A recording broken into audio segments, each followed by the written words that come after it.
muscles, confidence, and having fun. But for 26-year-old Malaysian-born Edmund Tan, bodybuilding is about much more. Morning, Diana. How are you? He's a corporate and commercial lawyer for one of New Zealand's top law firms in Auckland. Definition of change control in the JVAs. When the legal matters are finished for the day, he makes his way to the gym to work on his muscles. Actually, I used to be quite a skinny kid at school, and I was really skinny. I remember, girls used to be like, oh, I can see your ribs, things like that. And I started going to the gym, and after being to the gym for about a year, I started getting comments about my body, and a few people suggested to me sort of off the cuff, you should think about competing, doing bodybuilding. And he did. Not only did he take home 2 gold trophies, he also won the title of Mr. North Harbour Athletic 2009. He's even been selected to represent New Zealand in the 2009 Asia-Pacific International Bodybuilding Championships that will be held next month.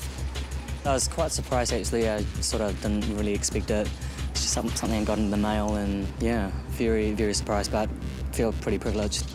Doing quite well and being an Asian is really important. It's an achievement, I think.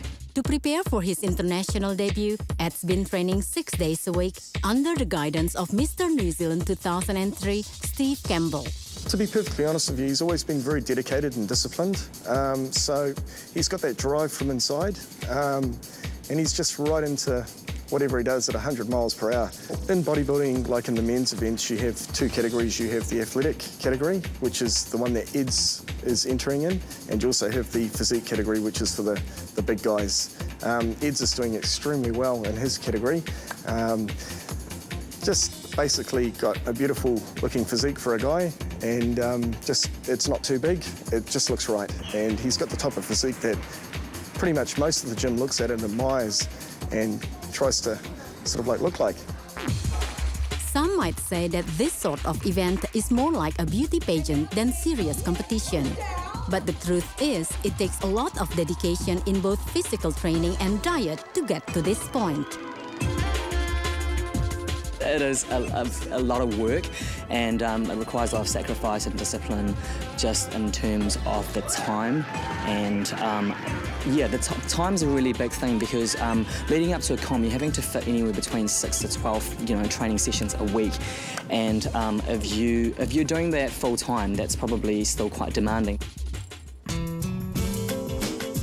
While he has a personal trainer at the gym, at home Ed has a personal chef. I have to take care of what he's going to eat before the competition, and only limited to certain things. And sometimes I was like, to be honest, sometimes it's a pain because I have to follow what he's going to take. Yeah, my parents divorced when I was about 14, so yeah, I think my mum's always been quite a prevalent figure in my life, having been just, brought up mostly by my mum. That's been, I've sort of had to work a lot harder to get the things that I've achieved, and I think that has put me in good stead to just doing the various things I have been doing in life. And there's been plenty of them. Ed's been acting since he was 5 and was a territorial soldier for the army. And he graduated with not 1 but 2 degrees, Bachelor of Arts and Bachelor of Law. He's doing very well. I'm very proud of him. Yeah, much better than I thought. Because when I first went to see the show, I was like, no, but he actually has done well.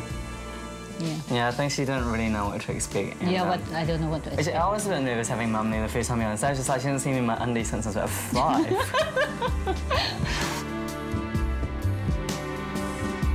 In terms of bodybuilding, I want to take it as far as I can. If I do well in this competition, hopefully that'll give me a good sounding board for more international competitions, but also just to get more experience in New Zealand. That you don't really concentrate on the winning part. That should come naturally if you're in the right frame of mind to be focused on being on your best game, and just outdoing your last competition and improving, always finding ways to improve yourself. Wise words from a man who's changed his shyness into confidence. Good luck, Ed.